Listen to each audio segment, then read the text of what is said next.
বক্তব্য, আলোচনা এবং মোনাজাত পরিচালনা করবেন আমাদের আজকের এই মাহফিলের সর্বশেষ মেহমান নাইয়রপুর জামে মসজিদের সম্মানিত পেশ ইমাম ও খতিব হযরত মাওলানা নাজমুদ্দিন কাসিমি হাফিজাহুল্লাহ। হযরতকে তার গুরুত্বপূর্ণ আলোচনা এবং মোনাজাত পরিচালনা করার জন্য আজকের এই মাহফিলের পক্ষ থেকে বিনীতভাবে অনুরোধ করছি।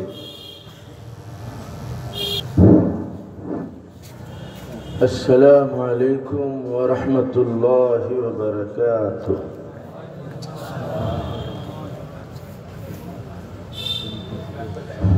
الحمد لله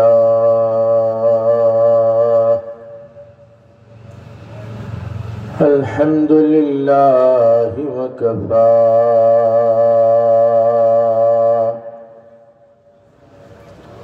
والصلاة والسلام على رسوله المصطفى أما بعد فأعوذ بالله من الشيطان الرجيم بسم الله الرحمن الرحيم ربنا آتنا في الدنيا حسنة وفي الآخرة حسنة وقنا عذاب النار.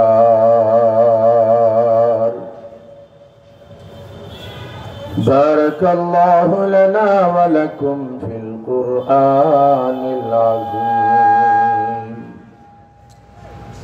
ونفعنا وإياكم بالآيات والذكر الحكيم.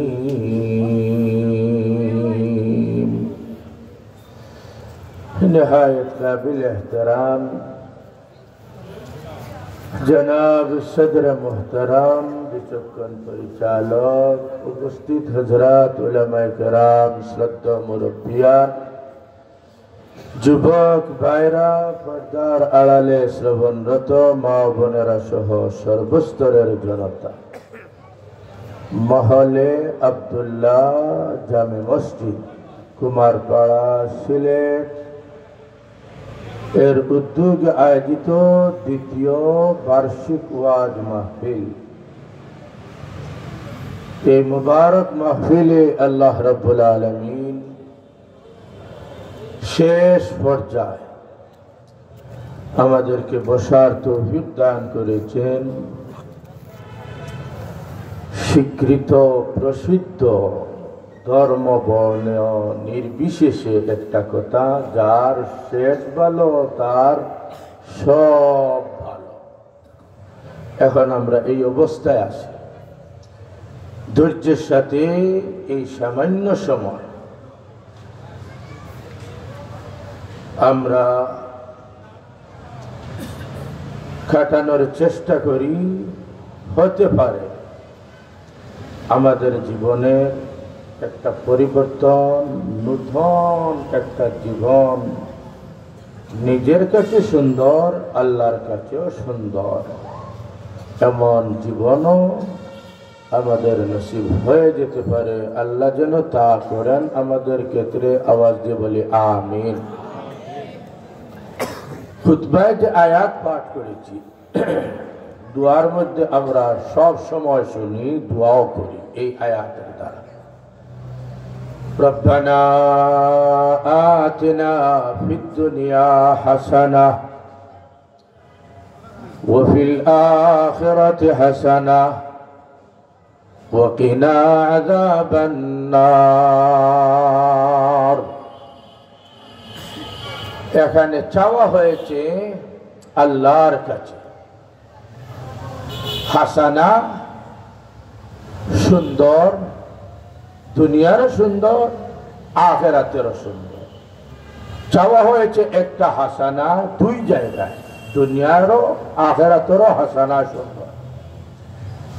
আর আরেকটা চাওয়া হয়েছে ওয়াকিনা আযাবান নার, জাহান্নামের আযাব থেকে মুক্তি। আল্লাহ আমাদেরকে মুক্তি দাও। দোয়া শুরু করার সময়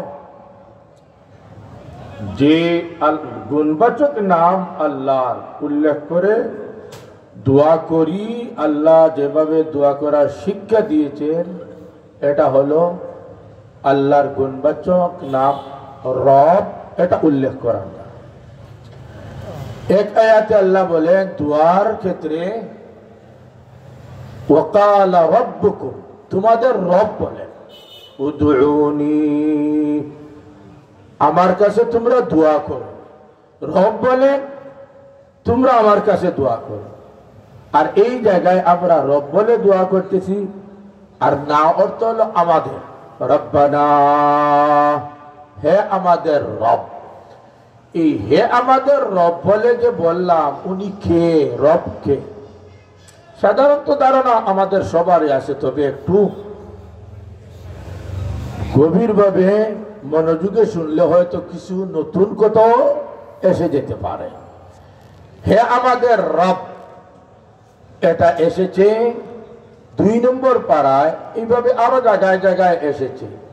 সর্বপ্রথম এসেছে সূরা ফাতিহাতে প্রথম আয়াতে, আলহামদুলিল্লাহি রাব আল আলামিন, যুক্ত করার কারণে হয়ে গেছে আলহামদুলিল্লাহি রাব্বিল আলামিন। রব আল আলামিন শব্দ যুগ অর্থ সমান শব্দার্থ, এইভাবে রব আল আলামিন হয়ে গেছে রব্বিল আলামিন। এই জায়গায় যে রব সূরা ফাতিহার মধ্যে, এই রবের এরিয়া কতটুকু আর অর্থ কি? অর্থ হলো যা ছিল না। এখন যা ছিল না বলতে কি? আল্লাহ পরে আর যা হতে পারে কিছুই ছিল না। আল্লাহ আসেন শুরুবিহীন আসেন, আল্লাহ থাকবেন শেষবিহীন থাকবেন, আদিকাল থেকে আসেন অনন্তকাল থাকবেন। আল্লাহ ছাড়া আর কিছুই ছিল না, সব ছিল অস্তিত্বহীন। অস্তিত্বহীন থেকে অস্তিত্ব দান করেছেন যে আল্লাহ, তার একটা গুণবাচক নাম হলো রব। আল্লাহ শুরুতে বলতেছেন সমস্ত প্রশংসা যিনি জগৎ সমূহের রব। মানে এই জগৎ ছিল না, আমি ছিলাম না, আপনি ছিলেন না, আসমান ছিল না, জমিন ছিল না, চন্দ্র ছিল না, সূর্য ছিল না, গ্রহ ছিল না, নক্ষত্র, এইভাবে বলতে বলতে যা আমাদের জানার বাইরে, দেখার বাইরে, শোনার বাইরে সব কিছু সৃষ্টি করেছেন এই আল্লাহ, যার নাম হলো রব। জগৎ সমূহের তিনি সৃষ্টিকর্তা, প্রতিপালক। এই জগৎ এটা কতটুকু বড়? সংক্ষিপ্ত ধারণা, এই জগৎ সৃষ্টি করা হয়েছে আজ থেকে প্রায় একটা অনুমান 195,05,104 বছর আগে। লম্বা হিসাব, শুধু কোটির হিসাব স্মরণ রাখেন, প্রায় 200 কোটি বছর আগে এই জগৎ আল্লাহ রাব্বুল আলামিন সৃষ্টি করেছে।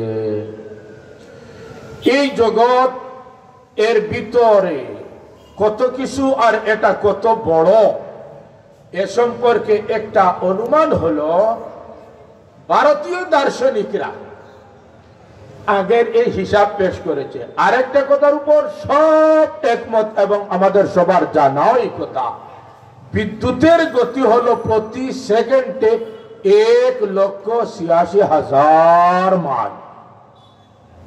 যদি এই হয় বিদ্যুতের গতি, সেকেন্ডে 1,86,000 মাইল, সহজে বুঝার জন্য বলে দেন, একটু বৃদ্ধি করে প্রায় 2 লক্ষ, 1,86,000, প্রায় 2 লক্ষ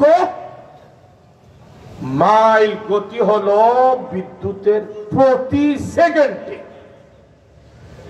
তাইলে 60 মিনিটে হয় 1 ঘন্টা, আর 60 সেকেন্ডে হয় 1 মিনিট। ইয়া আল্লাহ, শুধু কইরাম আঠানি সম্ভব না।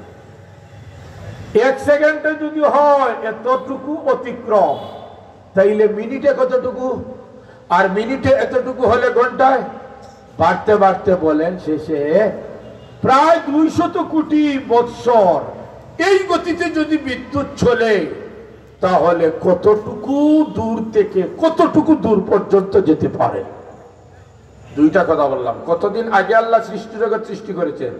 2 নম্বর কথা বললাম, বিদ্যুতের গতি প্রতি সেকেন্ডে 1,86,000 মাইল।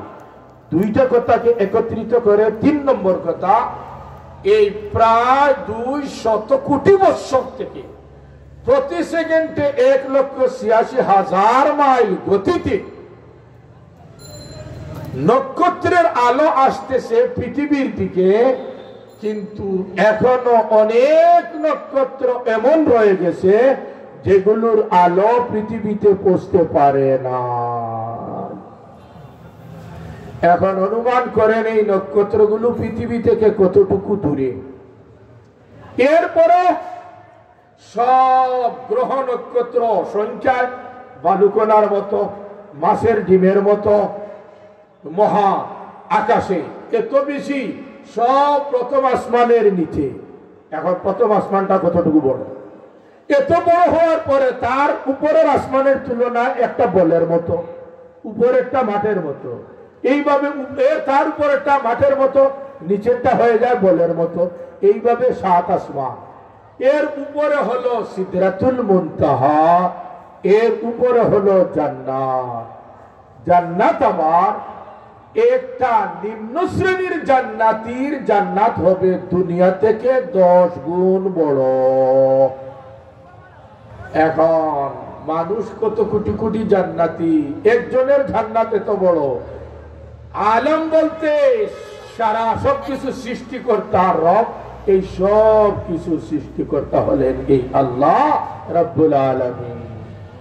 এখন আল্লাহ বুঝেন কত বড় রাজত্বের অধিকারী, আর আল্লাহর রাজত্ব কত বড়, রাষ্ট্র কত বড়। এই রব বড় করে যার পরিচয় দিয়েছেন, দুয়ার সময় তিনি বলতেছেন তোমরা দোয়া করবে, তোমাদের রব বলেন ওয়াকালা রব, তোমাদের রব বলেন উদুউনি, তোমরা আমার কাছে দোয়া করো। আর আমরা দোয়া করি রব্বানা, হে আমাদের প্রভু। এইগুলোর মধ্যে সংযোগ কি? আমার সাথে আছে সংযোগ হলো রব সারা সৃষ্টি করেছেন, এই সবগুলো সৃষ্টি করেছেন আবার আয়াত হাদিস দ্বারা প্রমাণিত শুধু মানুষের জন্য। এই সবগুলো সৃষ্টি করলেন শুধু মানুষের জন্য। মানুষের মধ্যে কোন মানুষ আল্লাহর কাছে দরখাস্ত করেছেন আমার জন্য চন্দ্র সূর্য গ্রহ নক্ষত্র আগুন পানি বাতাস মাটি ফল ফ্রুট ইত্যাদি সৃষ্টি করেন? না, একটাও সওয়াল করি নাই আমরা কেউ। এরপরেও ফ্রি এই সব দান করেছেন চাওয়া ছাড়া। আর বাইরের গুরু ছাড়েন, নিজের সত্তার দিকে আসে। হাত দান করেছেন চাওয়ার আগে, পা দান করেছেন চাওয়ার আগে, চক্ষু দান করেছেন চাওয়ার আগে, নাক দান করেছেন চাওয়ার আগে, ব্রেন দান করেছেন চাওয়ার আগে। ওয়া ইন তাউদ্দু নি'মাতাল্লাহি লা তুহসুহা, এত বেশি দিয়েছি গণনা করতে করতে তোমরা অক্ষম হয়ে যাবে, আমার নিয়ামতের পরিমাণ নির্ণয় করা সম্ভব হবে না। এই সব হলো আবার চাওয়ার আগে। আল্লাহ বলেন দোয়া করো, তোমাদের রব বলতেছেন, এই দিকে উৎসাহিত করতেছেন, তোমরা চাওয়ার আগে আমি দিলাম তোমাদেরকে কত কিছু, হিসাব করে শেষ করার মতো নয়। তাইলে এর উপর ভিত্তি করে এইটা আশা করা যায়, চাওয়া ছাড়া যদি উনি এত দেওয়া দেন, তাহলে উনার কাছে চাইলে আরো কতই না বেশি দিবে। বলেন না ঠিক কি ঠিক না? দুনিয়াতে যাই দেওয়া হোক, এরপরেও একটা মানুষ বের করা সম্ভব নয় যে তার সব আশা পুরা হয়ে গেছে। ট্রাম্পের কাছে যান, যে কোনো ব্যক্তির কাছে যান, বলবে আরো আরো আরো আরো আরো, এত দেওয়ার পরেও চাহিদা পুরা হয় নাই। আল্লাহ চাওয়া ছাড়া এত কিছু দিয়েছেন, আর চাওয়ার পরে কি পরিমাণ দিবেন? এমন দেওয়া দিবেন সঠিকভাবে যদি চাওয়া হয়, তাইলে এর বিবরণ দিতে গিয়ে আল্লাহ বলেন, আ'দাতুল ইবাদিয়াস সালিহিন মা লা আইনুন রাআত ওয়ালা উযুনুন সামিআত ওয়ালা খাতারা আলা কলবি বাশার। এমন দেওয়া দিবেন যেগুলো বান্দা কোনোদিন দেখে নাই, শুনে নাই, কল্পনাও করতে পারে নাই। এত উন্নত, এত বেশি দিবেন। হাজিরিনে কেরাম, যে রব চাওয়া ছাড়া এত কিছু দেন, দোয়া শিখানোর সময় এই রব উল্লেখ করে বলেন তোমরা দোয়া করো। আর এখান থেকে প্রথম আশাকে শক্তিশালী করো, বুঝো আগে খুব ভালো করে, চাওয়া ছাড়া যদি এত কিছু দেন তাহলে উনার কাছে চাইলে কি পরিমাণ উনি দিতে পারে। আমরা চাইছি আল্লাহর কাছে দোয়া, যে আয়াত আতিনা ফিদ দুনিয়া হাসানা, হাসানা সুন্দর কল্যাণ আমাদেরকে দান করেন, দুনিয়াতেও এবং আখিরাতেও। এখানে সৌন্দর্যটা চাইলাম, হাসানাকে চাইলাম, এখন এটা অর্জন হবে কিভাবে?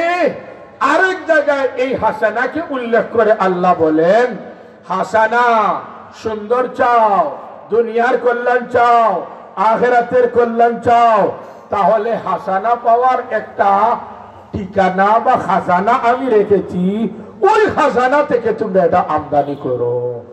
আমার সাথে আছেন? এইটা খাজানা কি? আল্লাহ বলেন আর এক আয়াত, লাকাদ কানা লাকুম ফি রাসূলিল্লাহি উসওয়াতুন হাসানা। अगर हसना ये हसना मिलছে কি না? आतिना फिद दुनिया हसना और फिल आखिरत हसना फी रसूलिल्लाहि उस्वतुन हसना। আমি হাসানা রেখেছি, খাজানা নবী মুহাম্মদ সাল্লাল্লাহু আলাইহি ওয়াসাল্লামের মধ্যে।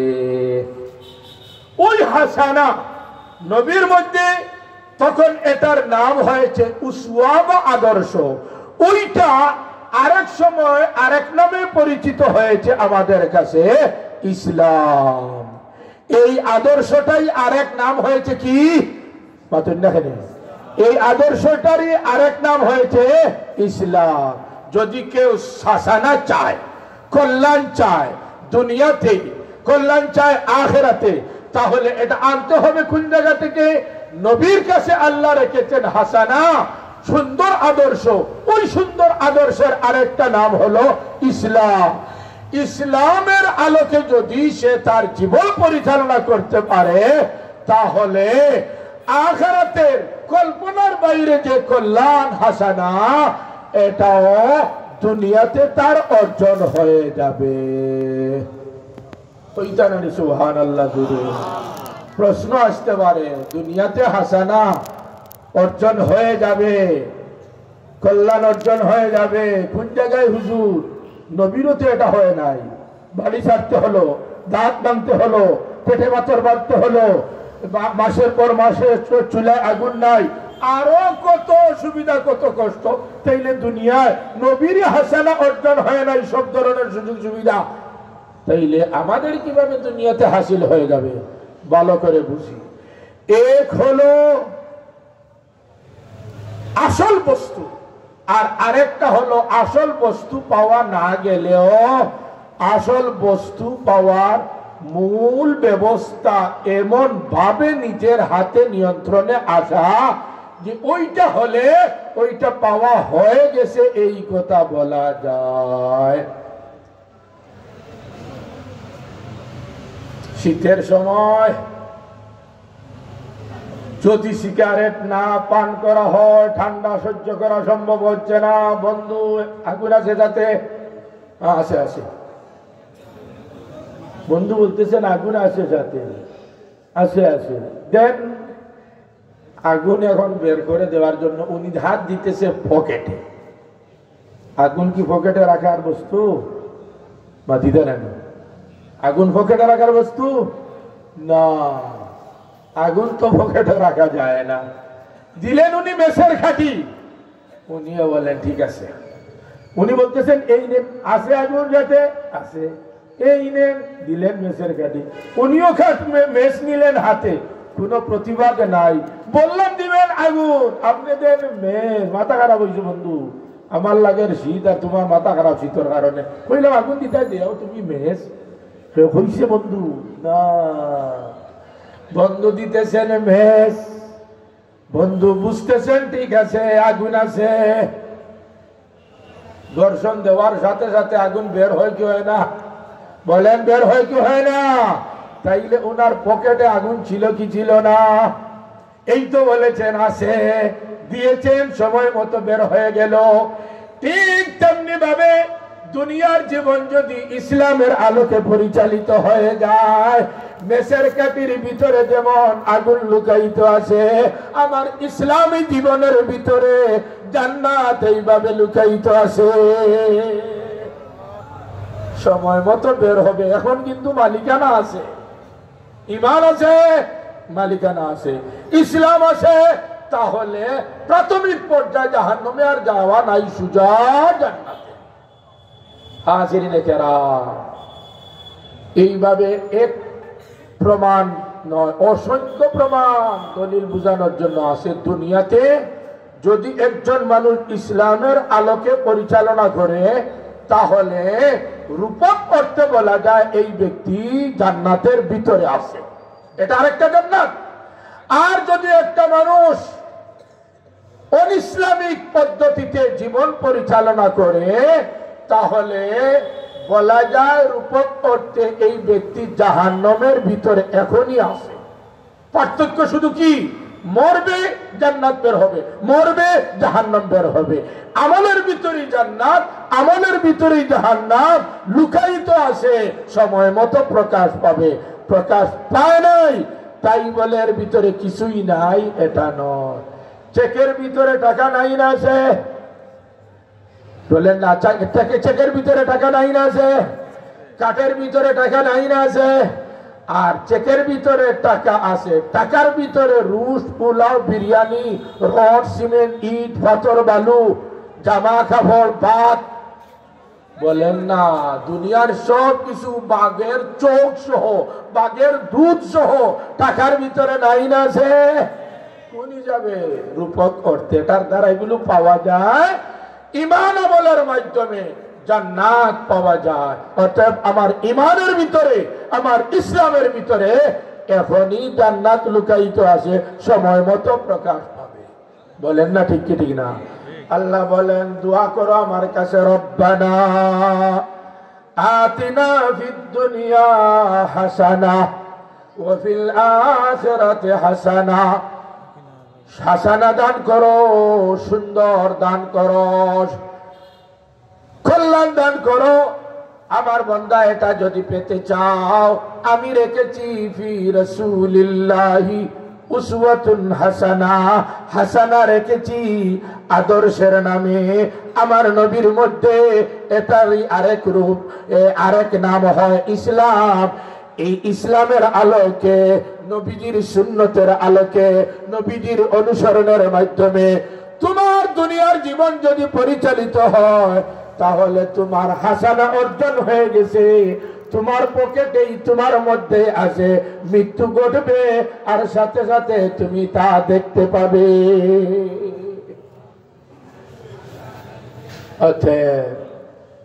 আমরা যে কোনো ত্যাগের বিনিময় ইসলামের আলোকে জীবন পরিচালনা করব। আল্লাহ পয়লা আমার এই নিয়ামত খান দান করো, দোয়া দিয়ে ওরা সাহায্য করো, কাহো কামে আমরা সবরে এই নিয়ামত নসিব ফরমা বলে আমিন।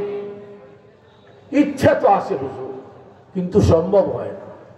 ইচ্ছা আছে, সম্ভব হয় না। বলেন না ঠিক কি ঠিক না? সম্ভব হয় না।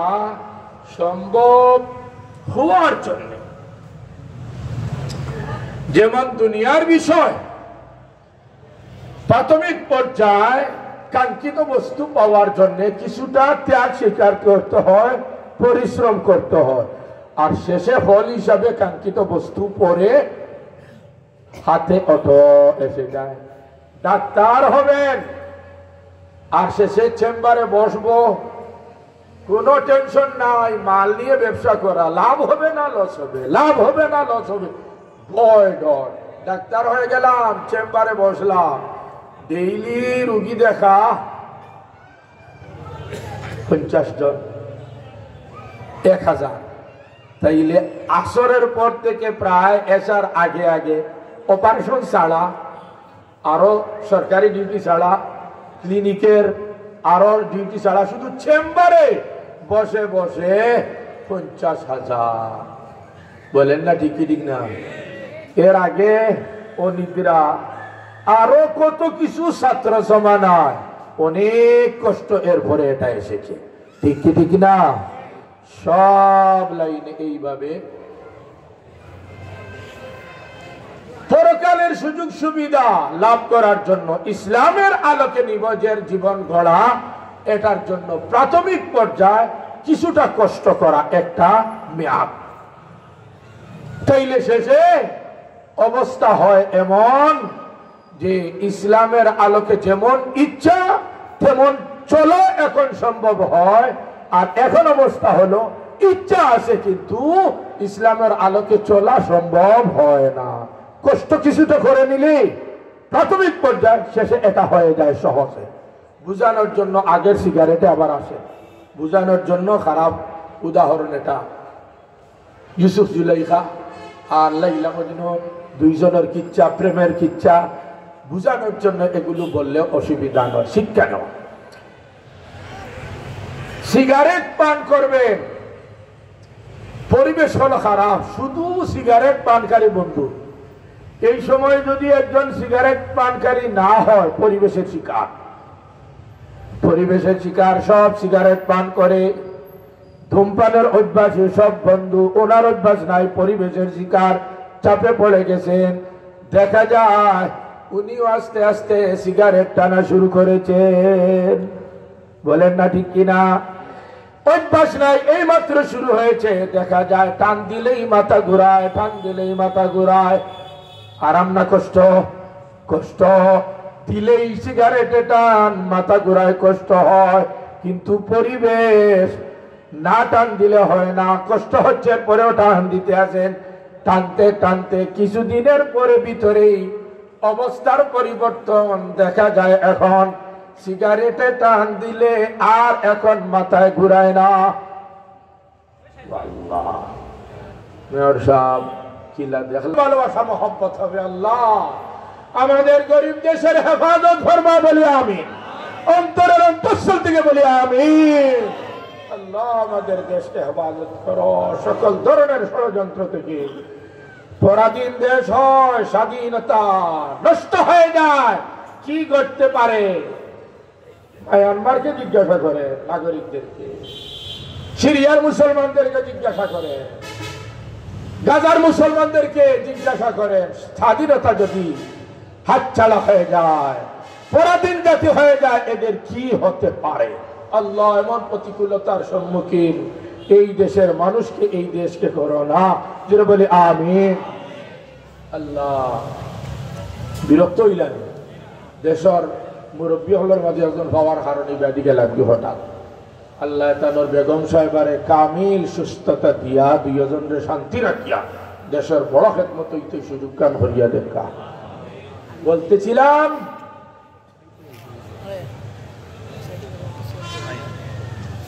পরিবেশ হলো ধূমপানের পরিবেশ। বন্ধু আস্তে আস্তে ধূমপান করা শুরু করেছেন, কিন্তু প্রাথমিক অবস্থা হলো টান দিলেই মাথা ঘুরায়। আস্তে আস্তে শেষ অবস্থা, মাথা ঘুরানো শেষ হয়ে গেছে, ঠান্ডা অভ্যাস হয়ে গেছে। কিন্তু আরো কিছুদিন পরে দেখা যায় যদি ধূমপান না করা হয়, সিগারেটে টান না দেওয়া হয়, বুঝেন জানি ওটা হইবার লাগে ছাড়া হই না। পরে দেখা যায় সিগারেটে যদি টান না দেওয়া হয় তাহলে মাথা ঘুরায়। মাথিতে না, এখানটা ঠিক না হইলে তো আমার সারা হতা বেকার হয়ে যাবে। পরে কি হয়? সিগারেটে টান না দিলে মাথা ঘুরায়। ইসলামের উপর পতন চলা কঠিন, কিন্তু কষ্ট করে কিছুদিন চলতে পারলে শেষে হয়ে যায় না চলাটা হয়ে যায় কঠিন। এখন না চললে ইসলামের আলোকে মাথা ঘুরায়, কষ্ট হয়। জিকির করতে আগে ভালো লাগতো না, কিন্তু কষ্ট করতে করতে ফিট হয়ে গেছে এখন। লা ইলাহা ইল্লাল্লাহ, লা ইলাহা ইল্লাল্লাহ বলতে বলতে বলতে বলতে সারাটা শরীর শুকায় শুকনো দুর্বল, কিন্তু মন শুধু শক্তিশালী আর শক্তিশালী হয়। আল্লাহ আল্লাহ আল্লাহ আল্লাহ আল্লাহ আল্লাহ আল্লাহ আল্লাহ আল্লাহ বলতে বলতে শরীর হয় দুর্বল, সব বলে পাগল, ভিতরে ভিতরে শুধু মজা আর মজা, আনন্দ আর আনন্দ, সব বলে পাগল। আর আল্লাহ বলেন ঠিক আছে, তুমি এখন আমার বুদ্ধিমান, তুমি আমার এখন বুদ্ধিমান বলতা। হাজিরিনে কেরাম, দোয়া করব, রব্বানা আতিনা ফিদ দুনিয়া হাসানা, দুনিয়া আখিরাতের কল্যাণ দান করো। অর্জনের জন্য নবীজির সুন্নতকে গ্রহণ করব, ইসলামের আলোকে জীবন পরিচালনা করব। প্রাথমিক অবস্থায় কষ্ট হবে, একটু কষ্ট স্বীকার করে যদি চেষ্টা অব্যাহত রাখা যায়, এক সময় সাইকেলে উঠা যায় না, উঠলেই পড়তে হয়। চেষ্টা করতে করতে আগের যা উস্তাদের কাছ থেকে শিখেছি সব হাতে ফিট হয়ে গেছে, পায়ে ফিট হয়ে গেছে, কোমরে ফিট হয়ে গেছে, চক্ষুতে ফিট হয়ে গেছে। এখন সাইকেল চালাইতে আর কোনো অসুবিধা হয় না। ইসলাম জানি, একটু সাধনা করে নিজের মধ্যে ফিট করি, তখন আর ইসলামের আলোকে চলতে কোনো অসুবিধা হবে না। আল্লাহ যেন তৌফিক দান করেন আমাদের সকলকে। লা ইলাহা ইল্লাল্লাহ।